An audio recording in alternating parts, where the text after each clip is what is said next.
생산과 소비 부록을 시작하겠습니다. 저번 시간에 2008년에 있었던 국회의원 선거 결과를 보았죠. 세 번의 선거가 있었죠. 매년 2006년, 2007년, 2008년 대통령 선거까지 해서 두 현상이 있다는 거예요. 한나라당의 압승. 한나라당의 압승은 중요한 게 아니라는 거예요.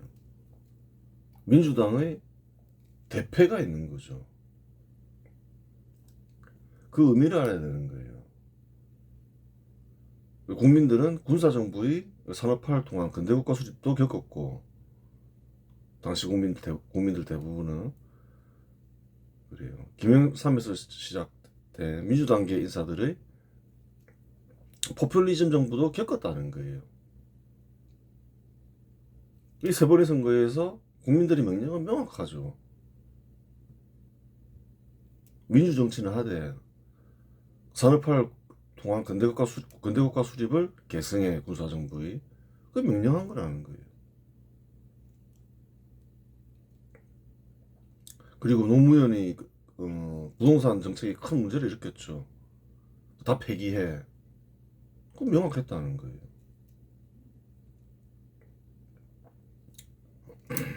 여러 가지가 있지만 그 핵심은 그거죠. 그래서 그 산업화를 상징하는 이명박과 박근혜가 떴고 이명박이 대통령이 됐다는 거예요. 압승을 했죠. 그것을 이제 잘 수행하는지 한번 봐야 되는 거죠. 그러면 이제 이명박의 산업정책을 살펴보자. 이명박의 산업정책은 전반기와 하반기가 명확히 구별된다. 완전히 상반이 되죠. 전반기는 어떤가요? 군사정부를 개성하려 했죠. 이명박 역시 자신에게 투표한 유권자들이 원하는 바와 민주당계 정당들이 단일 후보 정동영이 대표한 원인을 알았다. 승리한 것만 보면 안 된다는 거예요. 이번 사건에서는 대패를 했다는 거예요. 민주당이 사라질 뻔했다는 거예요. 호남 지역에 몰표가 없었으면. 나보고 군사정부 산업정책을 개선하라는 말이군. 누구나 그렇게 생각하겠죠. 모르면 바보죠. 군사정부 산업정책을 간단히 한마디로 말하자면 수출산업 육성, 대기업 육성을 통한 산업화이다. 그렇죠. 수출 중심으로 이제 가는 거죠. 박정희 전에는 어떤가요? 수출은 무슨 수출이냐? 농산물도 지금 부족한데 농업이나 빨리 그 생산성 좀 농산물 양이나 늘리자. 박정희는 완전히 다르게 생각했죠. 그 답 안 나와. 일단 팔 수 있는 걸 외국에 팔아. 필요한 물자는 외국에서 사들이면 돼. 그게 답이야. 그 정답이었던 거죠. 굉장히 그 당시에는 그 혁명적인 생각이라는 거예요. 그런 생각을 하는 사람이 그렇게 많지 않았다는 거예요. 대기업 육성을 위해 2008년 12월 세법을 개정하여 최고 세율을 25%에서 22%로 인하했다. 최고 세율은 과세 표준 구간은 일반적으로 3천억을 초과하는 기업 소득에 적용된다. 그렇죠. 순소득이 3천억 원 이상인 기업은 대기업이다. 3천억 정도 지금도 마찬가지지만 굉장히 큰 소득이죠. 순소득이 3천억이면 억 원이면 대기업이 무조건 대기업인 거죠. 따라서 대기업 육성 정책이 맞다. 그 법인세율 낮추는 건 대기업 육성 정책인 거죠. 과세 표준을 보면 되죠. 과세 표준은 세금을 부과하기 위해 계산된 소득에서 비용을 제외한 순소득을 의미한다. 그렇죠. 세율을 낮추면 기업의 순자산이 증가하는 속도가 커지고, 그렇죠. 재산이 쌓이는 속도가 커지겠죠. 순자산은 투자에 활용되니 투자 조건을 유리하게 하기 위해서는 가능한 한 법인 세율을 낮추는 것이 맞다. 재산이 많이 쌓이면 쌓일수록 투자 여력이 커지잖아요. 근데 투자 여력이 커진다고 투자를 하냐는 거예요. 뭐 투자 조건이 하나일 뿐이라는 거예요. 그래요. 그러면 법인세율을 인하한다고 하여 혜택을 입는 대기업은 투자를 국내에 늘릴까? 어떤가요? 별 효과가 없었죠. 그래서 하반기에 좀 기조를 바꾸죠. 효과가 좋았으면 기조를 안 바꿨겠죠. 계속 밀어붙였을 건데. 대기업이 기대하는 수익률을 얻을 수 있는 사업이 국내에 있다면 기존의 사업이건 새로운 사업이건 투자를 할 것이다. 그렇죠, 뭐.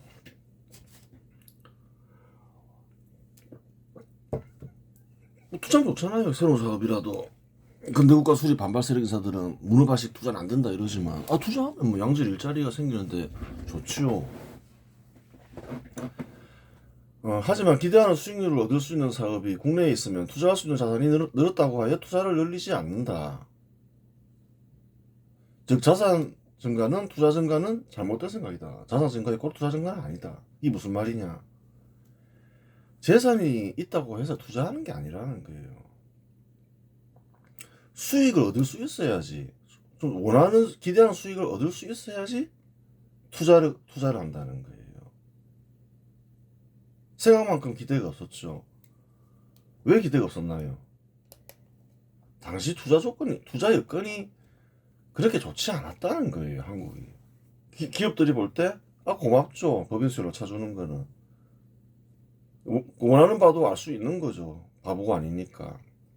근데 투자할 데가 없었다는 거예요. 각주를 보겠습니다. 자세한 내용은 다소 전문적인데 정확한 내용을 알고자 하면 다음 걸 참조하면 된다. 잠깐 이런 내용은 복잡해요. 간단하게 이해할 수도 있겠지만 정확하게 알려면 좀 전문적이죠. 알고 싶은 사람은 보라는 거예요. 이미 써놨으니까. 그래요. 근데 이제 이명박은 거기에까지 생각이 미치지는 못했던 거죠. 왜 투자를 안 하지? 좀 더 생각해보면 알 수 있었을 텐데. 그래서 그 투자 조건을 수익이 나게끔 투자 조건을 개선하기 위한 노력을 했어야 된다는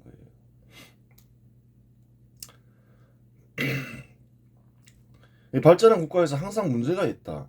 국가의 경제가 발전하면 임금이 상승하면 인건비가 크게 증가한다. 그렇죠. 발전한 국가일수록 임금이 높죠. 미국이 한국보다 높고 한국이 뭐 중국이나 베트남보다 높고 뭐 그렇게 되는 거예요.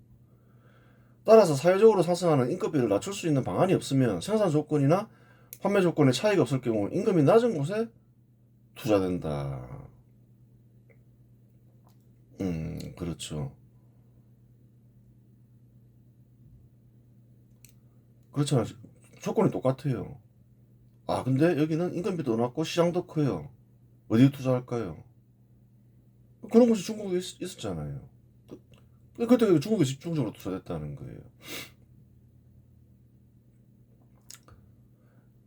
2000년대 하반기에 이르면 한국 역시 이와 같은 상황에 직면하여 대기업들은 중국이나 인도, 베트남 등과 같은 곳에 투자를 늘렸다. 특히 이 시기에는 한국의 대기업들은 중국에 집중 투자했다. 인건비도 낮고 뭐 팔기도 용이하고 집중적으로 투자했죠 뭐. 한국은 당시 이제 임금도 이제 생각보다는 굉장히 높았다는 거예요. 그 당시에 이미 비교가 안 됐죠. 중국하고 뭐 인도나 베트남과 비교하면 굉장히 높았죠. 지금도 훨씬 높지만 결국 한국에서는 노동개혁과 교육개혁으로 생산 조건과 판매 조건을 개선하는 일이 핵심이었고 여전히 핵심이다. 임금이 낮을 때는 불합리한 제도가 있더라도 큰 문제가 되지 않지만 임금이 높을 때는 투자의 장애를 일으킨다. 또한 고비용 교육제도는 수요자들의 구매를 억제시키니 투자 조건을 악화시킨다. 생산비를 낮추는 방법엔 여러 가지가 있죠. 뭐 전기료를 낮춘다거나 뭐 그래요. 그래 교통비를 낮춘다거나 뭐 그런 노력도 당연히 해야 되고 어떻게 하면 시장을 키울 수 있을까도 생각해야 되고 빚으로 키우는 걸 얘기하는 게 아니죠. 어떻게 하면 또 노동개혁을 할까? 그 사람들이 그런 착각을 하는 게 있어요. 굳이 애를 쓰지 않아도 국가가 발전하면 임금이 높아진다는 거예요. 그렇잖아요. 또 기업도 마찬가지라는 거예요. 생산성이 좋아지면 임금이 높아지죠. 그러면 그때 이제 제대로 된 제도를 수립을 해야 되는 거예요. 한국에 불합리한 제도가 많죠.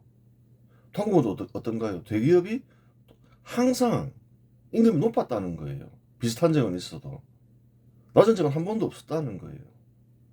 항상 조금 높거나 막 크게 높거나 그랬다는 거예요. 전 세계적으로 보면 뭐 거의 뭐 한 5% 이내에 들어간다고 보면 되는 거죠. 대기업 같은 경우는. 한국에서도 그 사람들이 소득은 어떻게 될까요? 한 10% 이내일 거라는 거예요. 그러니까 사회적 약자가 아니라는 거예요.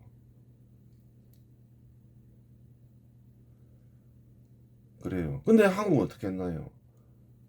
바른 노동 제도를 수립하려고 하지 않고 오히려 더 특정 신분의 근로자들의 이익을 보장하려고 했죠. 그게 문제라는 거예요. 누구한테 불이익을 주라는 게 아니라 바른 제도를 수립해야 된다는 거예요. 그렇지 않으면 투자가 잘 안 된다는 거예요. 어느 나라나 마찬가지라는 거예요. 그 발전한 국가일수록. 근데 정반대의 정책을 시행하기가 쉽다는 거예요. 너희들은 이제 잘 나가니까 많이 챙겨줘. 그게 아니라는 거예요. 그러면 투자가 안 되고 경우에 따라서는 산업이 붕괴된다는 거예요. 그 대표적인 예가 미국이잖아요. 그 노동 제도가 한국보다 잘 돼 있음에도 불구하고 제조업이 쇠퇴해 버렸잖아요. 그래서 한국에 투자 받으려고 하잖아요. 자동차 산업이고 반도체 산업이고 관리를 굉장히 잘해야 되는 거예요. 산업이 붕괴되면 한국은 어떻게 되나요? 그런 과정은 이미 2007년부터 시작됐다고 보면 되는 거예요. 근데 계획을 안 했던 거죠. 계획을 안 하면 어려워진다는 거예요. 계속 어려워지는 거죠. 청년들은 갈수록 취업하기 힘들어지고 빨리 계획해야 되는 거예요. 또 고비용 교육 계획을 고비용 구조를 해결해야 되고 그래야지 소비가 늘 거 아니에요. 그 시장이 커지는 거지. 그렇게 되는 거예요. 2009년 4월 공정거래법 개정안이 통과되며 개정안을 통과시키며 김대중 정부 때 제정된 출자 총액 제한 제도를 폐지했다. 출자 총액 제한 제도는 기업의 위험을 관리하기 위해 순자산의 40% 이상 투자할 수 없게 했다. 전두환 정부 때죠. 부실한 기업에 지속적으로 투자하면 투자하는 기업까지 위험에 빠질 수 있기 때문이다. 그 당시는 어떤 일이 있었나요? 사람들이 잘 모르지만 1980년에 IMF 사태보다 더 위태로운 경제 위기가 있었는데 전두환이 잘 넘겼죠. 기업들이 위험한 투자를 막기 위해서 무리한 투자를 막기 위해서 이제 순자산의 40% 이하로만 투자해라. 그런 이제 법을 제정했다는 거예요. 그러니까 이런 판단은 원래 기업에 맡기는 게 맞는 거죠. 폐지하는 게 맞아요. 김대중은 대기업의 투자를 최대한 억제하기 위해 순자산의 25% 이상 투자할 수 없게 했다. 근데 김대중은 한술 더 떠서 25% 이내로만 투자해라 이렇게 얘기했죠. 이명박은 출자 총액 제한 대신 아예 폐지를 선택했다. 그냥 폐지해버렸다는 거예요. 그냥 전두환처럼 막 40% 이런 것도 없었다는 거예요. 금융기관이야 국민들의 재산을 관리하니 정부의 개입이 불가피하다고 하지만 기업이 투자할 때의 위험을 정부가 관리한다는 발상도 이상하니 자유로운 경제활동을 가능한 보장하는 근대국가 수립 세력 입장에서 보면 타당한 조치였다. 아니 그리고 또 뭐 대기업 투자를 많이 하면 좋은데 제한을 둘 이유가 뭐가 있냐 이렇게 되는 거죠. 일일이 간섭하는 것도 웃기는 거고. 그 얘기를 해놨잖아요. 대기업이 투자하는 것이 국가와 국민의 이로운가, 투자하지 않는 것이 국가와 국민의 이로운가. 당연히 투자해야 국가와 국민의 소득이 증가하고 양질의 일자리를 대량으로 공급하게 되니 대기업의 투자는 적극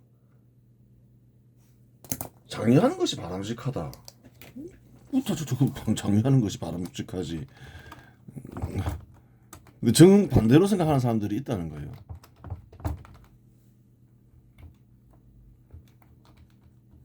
하지만 김대중과 같은 근대국가 수립 반발 세력 인사들은 재벌의 문어발식 확장 방지를 내세우며 대기업 투자를 억제하는 일이 선한 일이라고 생각했다. 공산주의 세력이라고 말하기는 어렵고 공산주의 세력이 변형된 뭔가요? 이 경우는 저번에 설명했죠. 돌연변이 세력이죠. 포자는 같지만 주장하는 견해가 바뀌었다. 돌연변이 세력이다. 돌연변이 세력인 거죠. 현 시대에도 아직 그러한 생각을 하고 있는 이들이 있을지도 모르겠다. 재벌 하면서 그 당시에도 굉장히 유행했죠. 악인으로 몰고 그런 게 이제 계속 이어져 왔던 거예요. 대기업 투자는 악행이다 이렇게 생각하면서 대기업 투자를 최대한 억제하려고 했죠. 일단 이명박은 투자할 수 있게끔 투자 총액 제한은 풀어버린 거죠. 잘한 거예요 이거는. 투자하는 게 좋지 왜 투자를 막아요. 그랬던 견해를 지었던 거죠. 근대국가 수립 반발 세력 인사들이 공산주의에 빠져서 방식은 바뀌었으니까 그렇다 치지만 대기업 공산주의에 젖어서 뭐 기업은 다 나쁘게 보지만 특히 대기업을 제약시했죠. 하여간 이명박은 집권 상반기에 투자 제한을 해제하여 대기업의 투자를 유도하려 했다. 그렇죠. 뭐 투자 종액 제한을 풀어서 투자 좀 해라. 법인세 낮춰줄 때니 빨리 투자해라. 계속 유도하려 하죠. 근데 한 가지가 빠졌잖아요. 투자할 수 있는 그래요. 수익이 기대되는 투자처를 마련해 줘야 될 거 아니에요. 아니면 사회적 조건을 마련해 주던가. 그걸 안 했다는 거예요. 이명박은 2008년 11월 수도권 선지방발전 지원 후 수도권 규제 완화 수도권 규제 완화죠. 를 내세우며 수도권 규제 완화 정책을 실시했다. 실상 한국에서는 수도권만큼 투자하기가 유리한 곳을 찾기 어렵다. 인재를 구하기 쉽고 금융지원을 받기도 쉽다. 그렇죠.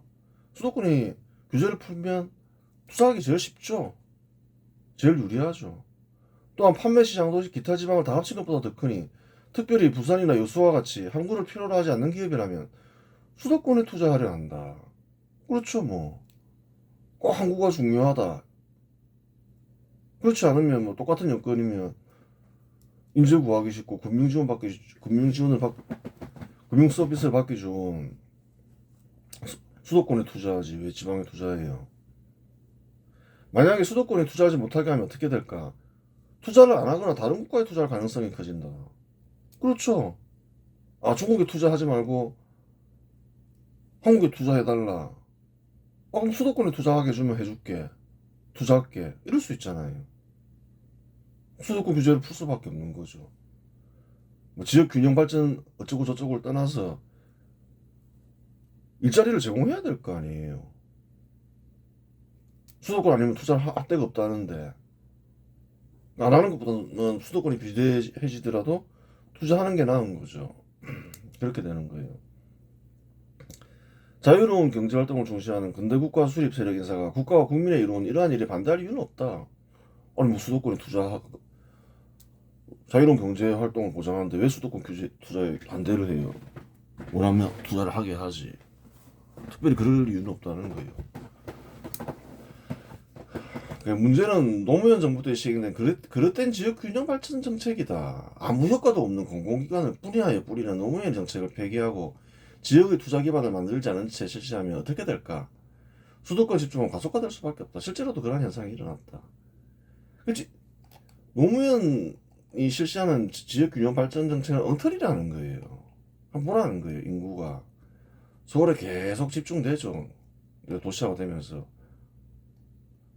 계속 인구가 기하급수적으로 불어났다는 거예요. 노무현 정부가 공공기관을 대대적으로 지방에 뿌리는 정책을 실시했음에도 불구하고 아무 의미 없는 정책이라는 거죠. 수도권 인구 비중 보라는 거예요. 인구만 증가하는 게 아니라는 거예요. 1987년 37%에서 2000년에 46%, 2005년에 48% 계속 증가하잖아요. 그런 정책은 아무 의미가 없다는 거예요. 2020, 50.7% 절반을 넘어서 버렸죠. 전체 인구의. 그래요. 1980년대부터 2020년까지 수도권 인구는 2배 이상 증가했다. 비중까지 약 13% 증가해 전체 인구의 절반 이상이 되었으니 인구는 기하급수적으로 증가했다고 말할 수 있다. 노무현의 지역균형 발전 정책은 순 엉터리 이미 확인된다. 순 엉터리라는 거예요. 국가 생산성만 떨어뜨리고 정부의 효율성을 떨어뜨리고 왔다 갔다 비용만 증가시키고 이때 폐기시킬 수 있었잖아요. 사실은. 이전하기 직전이라는 거라는 거예요. 아직 뭐 이전은 그냥 하냐는 거예요. 건물도 지어야 되고 뭐 부지도 알아봐야 되고 아직 시행되지 않았다는 거예요. 세종시도 마찬가지였고 이명박이 다 폐기했어야 된다는 거예요. 그리고 바른 지역균형 발전 정책을 연구해서 시행했어야 된다는 거예요. 일단 다 폐기하라고 국민들이 뽑았잖아요. 근데 폐기했냐는 거예요.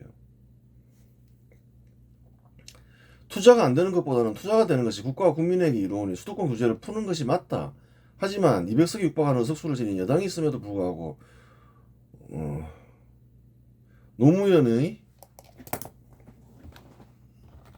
엉터리 진역균형 발전 정책을 폐기하지 않고 바른 지역 정책을 수립하여 실시하지 않은 것은 지지자들을 배신하는 행위였다.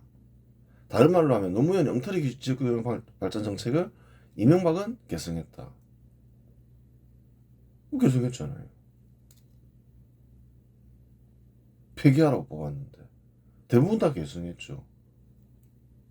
출처총액 제한 폐지는 뭐 잘한 거지만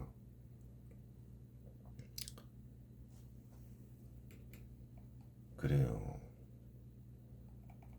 그 폐기를 안 해서 그 뒤로 유리해졌냐는 거예요. 점점 불리해졌지.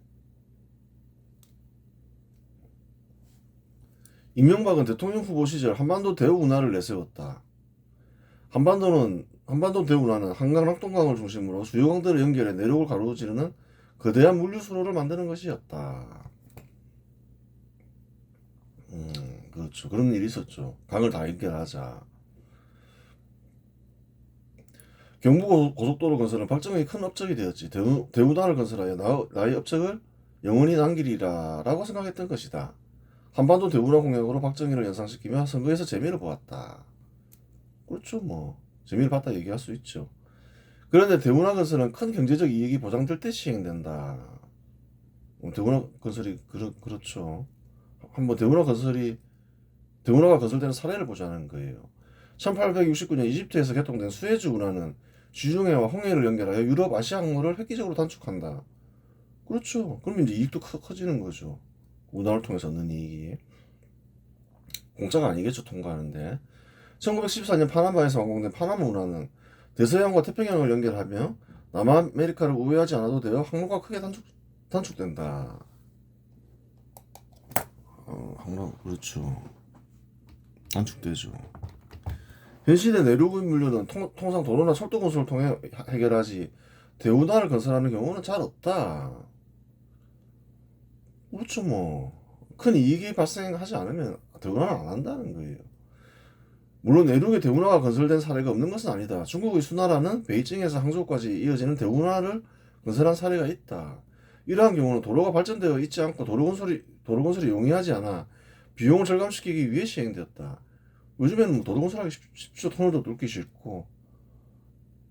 예전에는 그런 것들이 힘드니까 오히려 운하 건설이 더 비용이 쌌겠죠. 뭐 그런 경우에는 행해지지 뭐. 현 시대에서는 그 내륙에서 잘 시행되는 게 아니라는 거예요. 실상 한반도에는 전국 곳곳에 도로가 촘촘히 건설되어 있고 철도 역시 발달하여 있어 대운하는 필요 없었다. 그렇죠. 다른 걸 하죠. 이명박이 당선되고 대운하 사업을 시행하려 하자 민주당은 경제성이 없고 환경 파괴가 우려된다면 대운하 건설을 적극 반대했다. 경제성이 없는 것은 이유가 되지만 뭐 필요가 없잖아요. 누가 이용하겠어요. 관광으로나 이용할 수는 있겠지만 그게 뭐 돈이 되겠냐는 거예요. 환경 파괴는 이유가 되지 않는다. 환경 파괴는 이유가 되지 않죠. 국토를 개발하면 환경이 반드시 파괴된다. 그렇죠. 도시 개발 때도 물론이거니와 농토를 늘리고자 해도 자연 환경은 파괴되고 자원을 채취하려 해도 자연은 파괴된다. 사람은 늘 자연을 뭐 파괴하면서 살고 있는데 뭐 환경 파괴 때문에 강 개발하는 걸 반대해요. 인간이 필요하면 하는 거지. 인간이 생존하기 위해서는 자연이 파괴되어야 하는데 자연 파괴를 금지하는 말은 생존을 포기하자는 말과 다를 바 없다. 중요한 것은 자연이 덜 파괴되게 하는 것이 자연이 파괴되는 이유로 개발을 반대하는 것은 크게 잘못된 것이다. 자연이 파괴된다는 이유로 개발을 반대해서는 안 된다. 자꾸 문명을 발전시켜야 된다. 그게 자연을 보호하는 것이다. 이 말이죠. 앞에서 산업화는 사람들을 도시에 밀집시킨다는 점에서 자연을 보호한다는 역할을 함을 앞에서 설명하였으니 따로 언급하지 않겠다. 사람들이 크게 잘못 생각하는 게 현 시대 일종의 돌연변이 세력이라고 볼 수 있는데 문명이 발전하면 자연이 파괴된다 이런 견해를 유포하는 이들이 있죠. 그렇지 않다는 거예요. 한국을 생각을 해보라는 거예요. 산업화 전에는 어땠나요? 그 사람들이 잘 모르는 거예요. 자연이 다 파괴됐다는 거예요. 제일 자연을 많이 파괴하는 게 농토라는 거예요. 그 주변에 있는 나무 다 파괴하고 산림을 다 파괴하고 농토로 만들어야 되잖아요. 또 어떤가요? 사람들이 연료가 필요하잖아요. 산에 가서 다 나무 베어버리잖아요. 그래서 1960년 초만 하더라도 불거숭이 산이었다는 거예요. 한국 산에는 나무가 거의 없었다는 거예요. 사람들이 그걸 잘 모르는 거예요. 문명이 발전하면 자연이 파괴되는 부분이 있죠. 근데 지금은 어떤가요? 산이 우거지잖아요. 훨씬 자연이 잘 보호된다는 거예요. 그 사람들이 도시에 밀집해서 살게 되고, 그래요. 연료는 땔감을 안 쓰고, 전기나 석유를 이용하고, 이러니까 산이 우거지잖아요. 그 문명이 발전하면 자연이 보호되지, 자연이 파괴되는 게 아니라는 거예요. 정반대의 주장을 돌연변이 세력들이 하고 있는 거죠. 돌연변이 일종이죠. 민주당과 민주당 지지자들이 반대했지만 그래요. 이명박이 대운하를 건설하자면 건설할 수 있었다. 하려면 할 수 있었던 거죠. 대선에서 압도적으로 승리했고 총선에서도 압승하여 끓이킬 것은 없었다. 뭐 하면 하는 거지 뭐. 그때 민주당 세력이 뭐 얼마나 된다고 못 하겠어요. 아무것도 아니었는데. 하지만 이명박은 민주당과 민주당 지지자들이 반대를 수용하여 대운하 건설을 포기했다. 근데 이명박은 포기했다는 거예요. 뭐 경제성이 없다고 생각했을 수도 있고, 이거는 뭐 할 건 아니다 생각했을 수도 있고, 대신 다른 걸 하기로 하죠. 대신 대운하 대신 4대강 사업을 실시했다. 4대강 사업은 한강 낙동강, 금강, 영산강을 중심으로 대규모 준설을 하고 보를 설치하며 제방을 봉합하고 수변 공간을 개발하는 방식이다. 이 사업의 목표는 홍수 예방, 가뭄 대비 수질 개선, 농업용수, 공업용수 마련이다. 아니 강도 개발해야 될 거 아니에요. 그래야지 뭐 이런 것들을 할 수 있으니까 이런 것들은 필요하잖아요. 홍수 예방, 가뭄 대비 이런 거는. 농업용수, 공업용수 마련은 당연히 필요한 거죠. 한강 낙동강, 금강, 영산강에서 사업은 시행되었고 2012년 말 기준 전축 구간이 완공되었다. 뭐 잘한 거죠 뭐 이거야. 민주당 지지자들은 자연 파괴를 빌미로 막 주장하지만 지금도 주장하고 있겠죠. 뭐 민주당과 민주당 지지자들은 여전히 4대강 사업을 비난하고 문제가 있다고 하지만 문제가 있다고 하더라도 한국의 과학기술로 해결하지 못할 문제도 아니다. 그렇죠. 뭐 문제가 있으면 좀 해결해 나가면 된다는 거예요. 따라서 4대강 사업은 한국의 국토개발 과정에서 꼭 필요한 일이었으니 이명박의 업적이 된다. 아 그렇죠. 뭐 물이 중요하니까 물 관리를 해야 될 거 아니에요. 뭐 당연한 거죠. 뭐 이명박은 대문화 건설을 시행할 수 있었지만 민주당과 민주당 지지자들의 의견을 받아들여 철회했다. 철회했죠. 대문화 건설은. 그러한 점에서 이명박은 민주정치를 중시했던 인물로 볼 수 있다. 200석이나 있었다는 거예요. 하려면 하죠 뭐. 민주당과 민주당 지지 세력들의 형편을 보라는 거예요. 83석 얻었다는 거예요. 81석 얻었다는 거예요. 아무것도 아니었잖아요. 근대국가 수립 세력에서는 이미 의석을 200석이 육박할 정도로 얻을 수 있을 정도로 막강한 상태였고. 근데 이명박 스타일이 그런 거예요. 민주정치를 중시했던 인물이라는 거예요. 실상 역대 대통령 중에서 민주정치를 가장 잘 실천한 인물은 이명박으로 가히 민주정치의 모범생이라고 부를 수 있다. 민주정치 모범생이죠. 대문화를 건설했으면 그게 뭐 경제성이 좀 떨어진다 하더라도 또 어떤 큰 가시적인 효과가 있을 수 있잖아요. 크게 부각될 수가 있는데 민주당과 민주당 지지자들이 그 미미한 세력인 민주당과 민주당 지지자들이 반대한다고 해서 아 그래 너희들이 반대해? 뭐 좀 경쟁성이 없다고 생각도 했겠죠. 그래 그거 안 할게. 그거 포기했다는 거예요. 밀어붙이지 않고. 그리고 이제 자기가 생각할 때 꼭 필요하다 싶은 거를 한 거죠 한국에.